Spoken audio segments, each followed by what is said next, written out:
TerrorVision is the 1986 film directed by Ted Nicolaou and released by Empire International Pictures. This would later become known as Full Moon Productions, which is owned by Charles Band. If you don't know who Charles Band is, he's the man behind all these classic collections. The Ginger Dead Man, The Evil Bong, Doll Graveyard, and much more. The best way to describe his films are more horror-oriented trauma movies. They're over the top, they're gory, they're filled with nudity, and, well, let's just say it's politically incorrect. In the 80s, he teamed up with Ted Nicolaou, former sound recordist for the Texas Chainsaw Massacre. He worked as an editor at Empire Pictures, where he worked on films like Ghoulies. Nicolaou made his directorial debut with The Dungeon Master, and followed that up by directing TerrorVision, a film about a pet alien creature that is disposed of by turning it into a radio signal and sending it across space. Meanwhile on Earth, a family picks up the signal and the human-eating monster starts killing people one by one. The film currently has a Rotten Tomatoes score of 0%, which doesn't really make sense to me. If you decide to watch this movie, keep this in mind. This isn't supposed to be something you take seriously, like, at all. This film has some of the most over-the-top characters I've ever seen. They are all the most cliche 80s characters that you can think of. There's the music-loving sister with the crazy hair and the metalhead boyfriend, the kid that no one believes, the grandpa veteran, and the two horrible parents. Which reminds me, is it just me, or does this guy look like... never mind. Also, look at the production design. What kind of family would own all of this? This is one of the weirdest houses a family could have. Nothing against the production designers. I'm sure they were told to do this, but just, wow, look at that.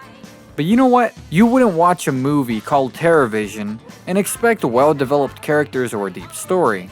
You click on the film called TerrorVision because you want to have fun and just see some great special effects. And that's what you get with this film. The special effects were definitely the strongest aspect of this movie. The monster itself looks really good. In a way, the creature may be the most likable character in this film. It's so lovable, just look at its face. Don't you want one of these for yourself? There's also some pretty cool death scenes in the movie. You can never go wrong with some monster gore. What I personally like about the film is that while it is very over the top, it doesn't get to an absurd level that movies like The Evil Bong get to. Another thing I dig is the TV itself. I love when you get to see movies in other movies. It almost becomes like a guessing game in the theater. This movie has aspects of John Carpenter's The Thing and The Blob. I say The Thing because the creature is able to shapeshift parts of its body to whatever the victim was. And I say The Blob because of the alien from outer space who attacks a small town, and when the kids tell the cops, they don't believe them, and you know, that whole cliche. I always feel like The Blob started that. So, my final thoughts on the film. The acting is over the top, and most of the characters are pretty bad, but that's the entire point. That's like getting mad that Jim Carrey's acting stupid in Dumb and Dumber. I like the boy, sister, and OD, aka the sister's boyfriend. These three have some great little scenes together at the end. Nothing special, but still pretty cool. And for those who don't know, OD stands for overdose, which is the cause of death for many rock stars, which is why they named this character, well, OD.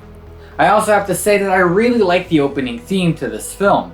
It's so 80s and immediately sets the mood for what you're about to watch. If you're into crazy 80s cult films, then I'd recommend watching it. The movie was released on Blu-ray by Shout Factory in a double feature pack.